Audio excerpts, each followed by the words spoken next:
नमस्कार, मी Gauri Suryavanshi. S Marathi news मध्ये आपलं स्वागत. वळूयाच्या बातमीपत्राकडे. शहरातील शीख धर्मांचे पवित्र असलेले दमदमा साहिब गुरुद्वार परिसराला ड्रेनेजच्या पाण्याचा विळखा घातल्याने सर्वत्र दुर्गंधी पसरली असून त्यामुळे धार्मिक भावना दुखावत असल्याची प्रतिक्रिया उमटत आहे. वसमत येथील दमदमा साहिब गुरुद्वारा परिसरातील ऐतिहासिक तलावात आजूबाजूच्या परिसरातील सांडपाणी व ड्रेनेजच्या पाण्याचा नाला तलावामध्ये सोडण्यात आला.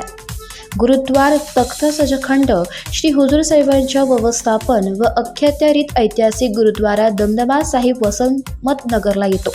या गुरुद्वाराला देश विदेशातील भाविक भेट देतात, परंतु परिसरात घाणीचे साम्राज्य निर्माण झाल्याने त्यांच्या जीवितास धोका निर्माण होत आहे. त्यामुळे साथीचे रोग पसरू शकतात. त्यामुळे यास वेळीच प्रतिबंध करण्यासाठी व गुरुद्वाराचे पवित्र भंग होत आहे. त्यामुळे आजूबाजूच्या परिसरातील अतिक्रमणधारकांचे सांडपाणी व ड्रेनेजचे पाणी रोखून संबंधितांवर कारवाई करण्यासाठी हजुरी पाठी संघटनेचे अध्यक्ष दलजीत सिंग, बिशन सिंग, प्रदीप सिंग, जितसिंग रागी, जगदीप सिंग नंबरदार, मनवीर सिंग ग्रंथी यांच्या शिष्टमंडळाने हिंगोली जिल्हाधिकारी, उपविभागीय अधिकारी, वसमत तहसीलदार व नगरपालिका मुख्याधिकारी यांना भेटून या प्रकरणी निवेदन देऊन ड्रेनेजचे पाणी रोखून संबंधितांवर कठोर कारवाई करण्याची मागणी केली होती.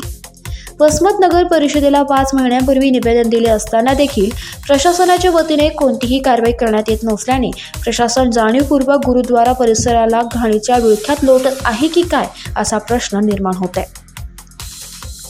एस मराठी न्यूजसाठी प्रतिनिधी हरनाम सिंग चव्हाण, वसमत जिल्हा, हिंगोली.